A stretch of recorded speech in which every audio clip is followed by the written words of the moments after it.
Today I'm ranking all the stuff the husband brought to labor and delivery. So these are the things that I, the husband, brought into labor and delivery or were given during the visit. So first, a little background. I'm the father of not one, but two boys. So that means I've been to labor and delivery twice. So not to brag, but I'm somewhat of a professional or SME, subject matter expert myself, if you will. So keeping that in mind, in no particular order, the following are the list of items that we're going to rank today. The first one is just a box, a big old paper box. So when my wife her belly starts to have its own gravity, just like you see little dust particles, little cat hairs starts to form a little asteroid belt. You know what I'm talking about. At that point, we sort of got a clue that the delivery may be imminent. And so, like true responsible adults, we prepare all the items we want to bring to the hospital ahead of time in advance, right? So now to carry all set items, the first time we used a backpack, which worked fine. But this time around, it was the winter, and it's just more stuff we had to carry. So uh, this time we use a big old paper box. And think of those like oversized Amazon ones with the big holes, two big holes on the side for handles. So that's what we brought to the hospital. And when the nurse first saw that, she did laugh and said that she's never seen that before.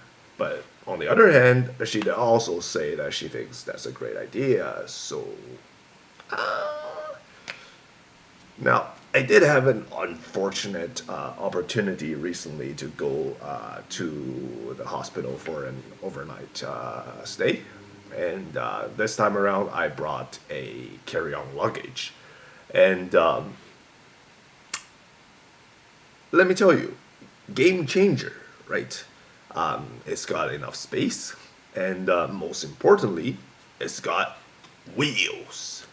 So the entire hospital is obviously wheelchair accessible, so you can wheel your stuff around, no problem.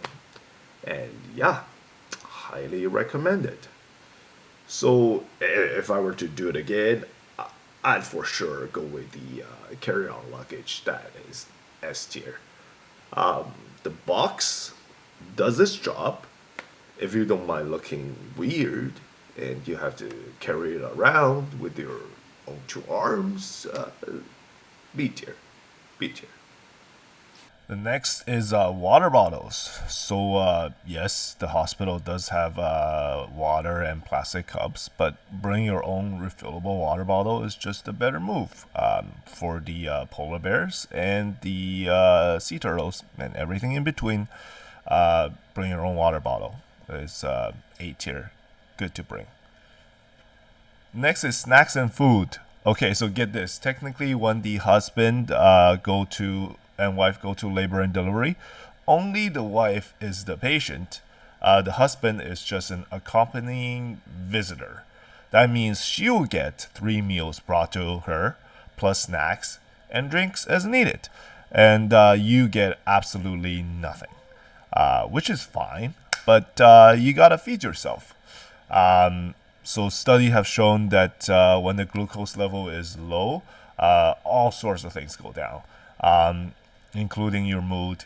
And you, as a husband, gotta be on your A+ game to entertain the wife, keep her distracted as much as possible from the horrors of this thing that we call childbirth. So, as an aside, because labor can be so intense, the wife generally will have no appetite for the hospital food that they bring in. That's your chance as the husband vulture to swoop in and eat all the plain mashed potatoes, chicken breast, and steamed vegetables, the whatever hospital food of the day that they bring in. Um, Alternatively, try to have the support team aka the grandparents, to bring in some fruits and soup, something easy to digest, and give those to the wife instead, she'll appreciate that. Overall, this snacks and food category, A tier, necessary. Let's talk about the hospital floor. These things can get pretty disgusting, no?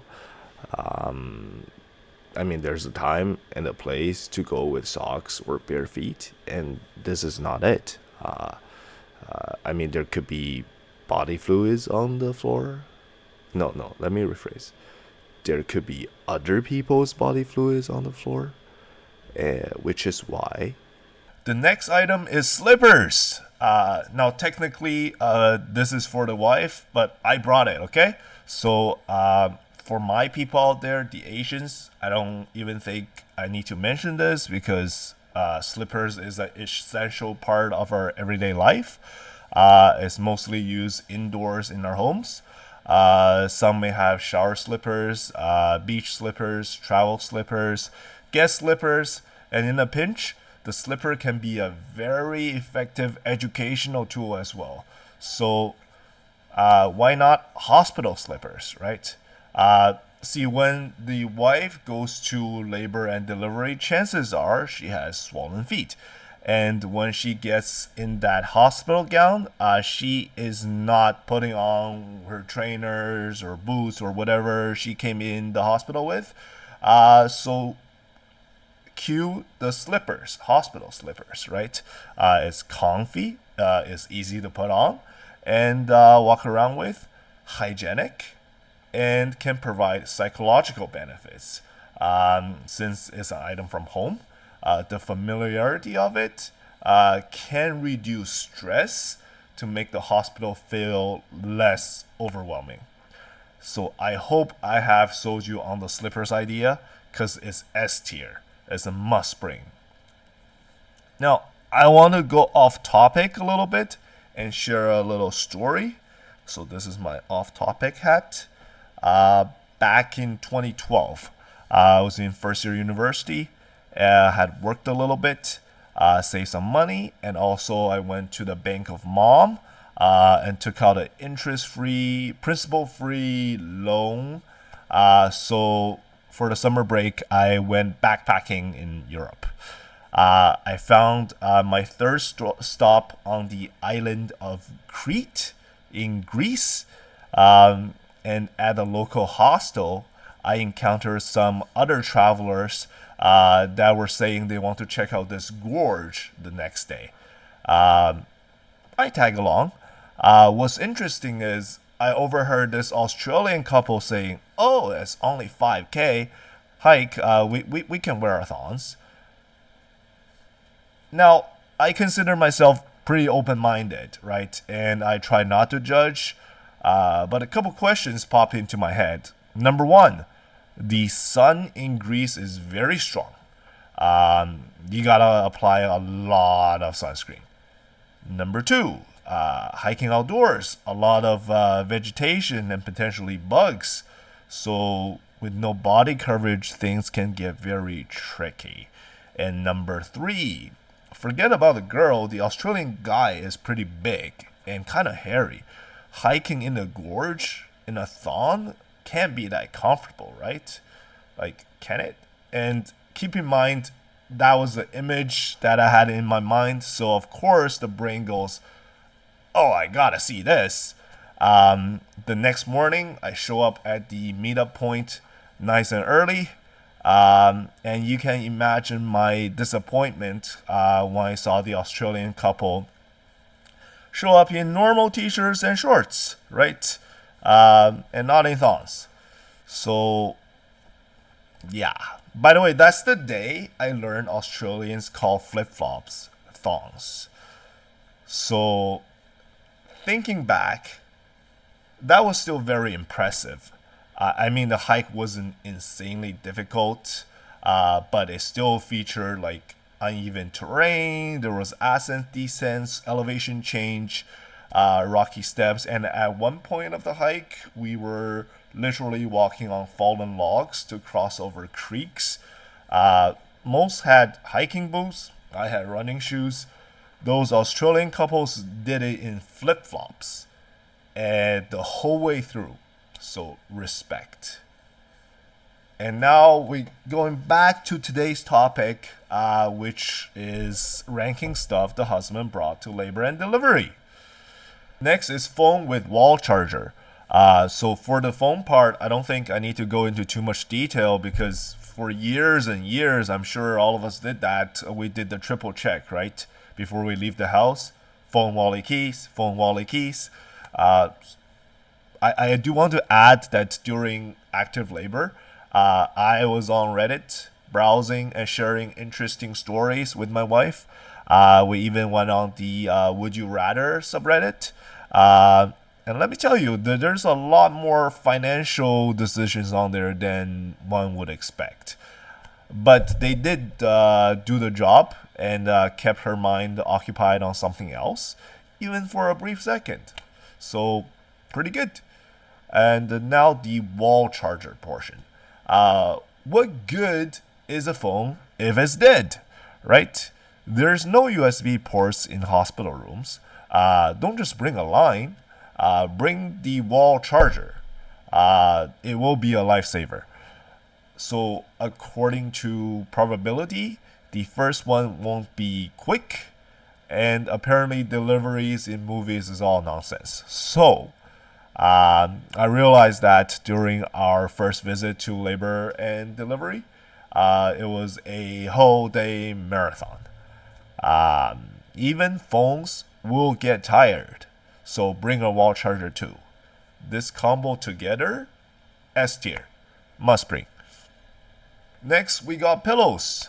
So, I mean, the hospital, they do have their own pillows. It's like the ones they give out on airplanes, so kind of shitty. But did you really think you were gonna sleep? That flat, small pillows will serve its purpose.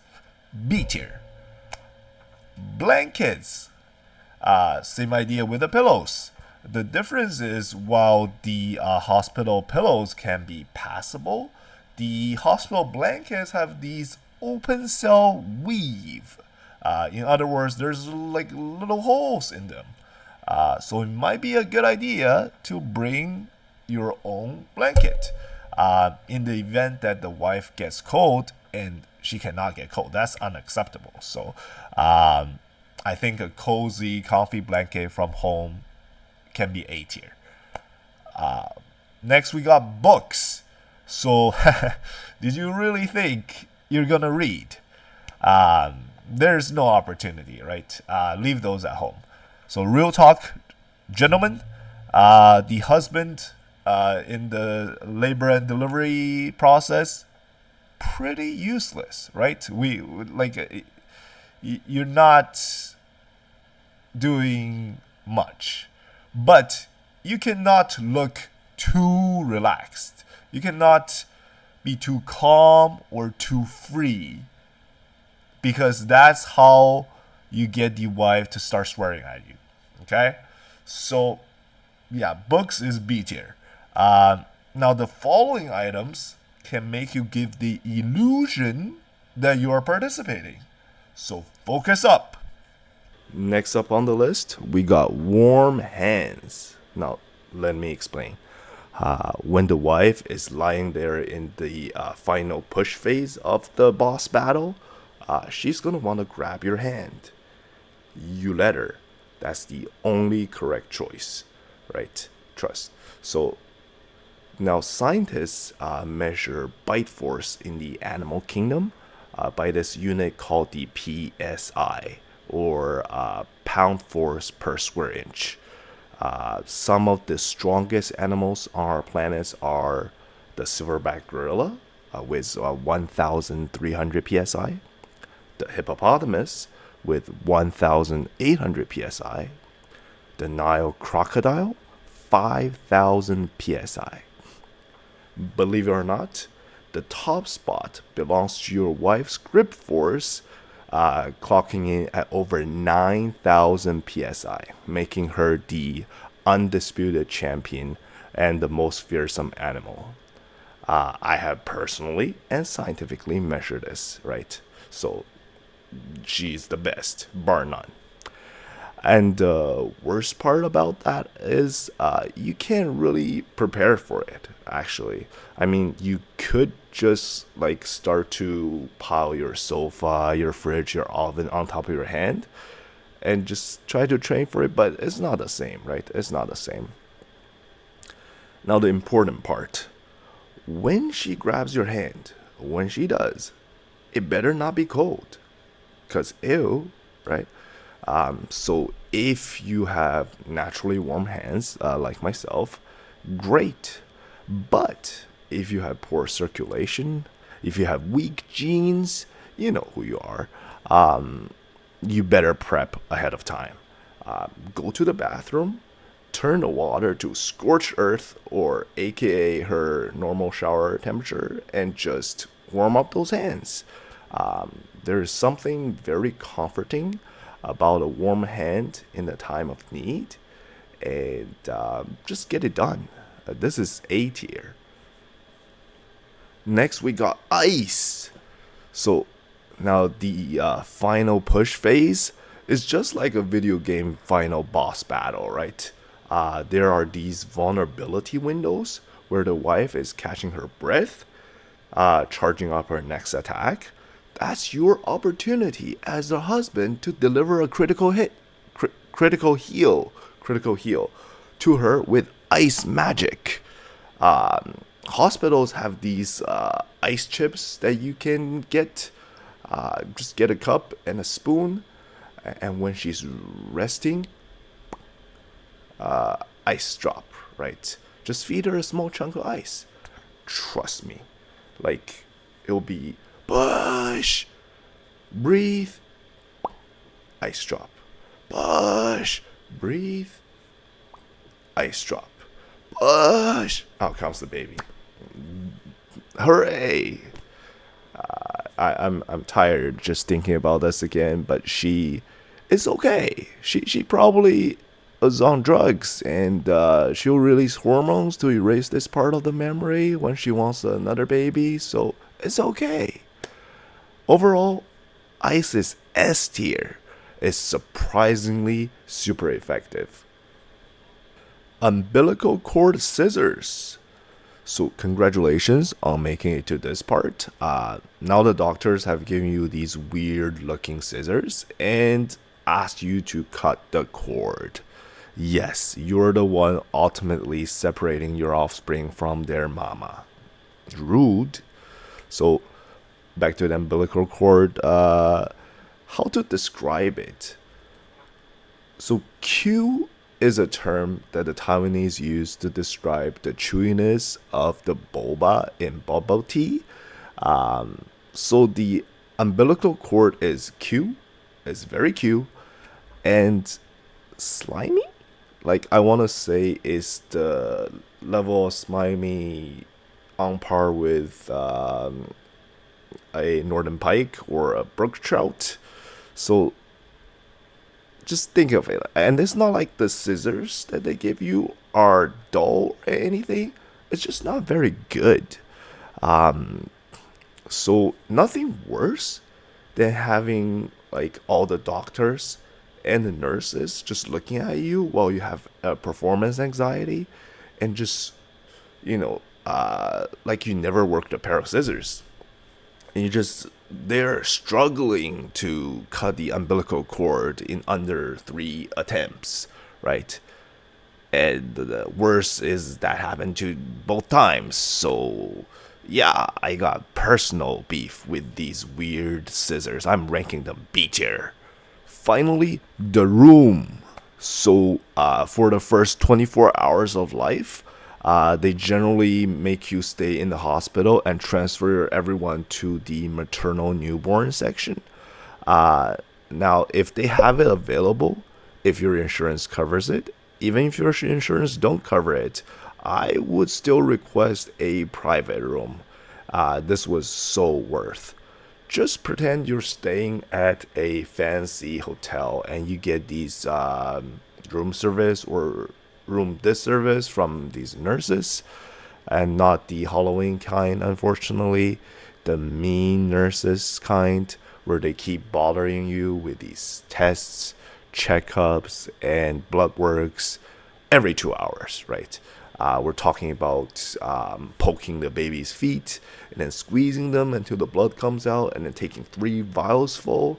I'm talking about just these silly tests, right? Where the first they will like put a finger on the baby's foot and just move it upwards and see if they grab on, which yeah, I get that. Like we came from monkeys, I get that.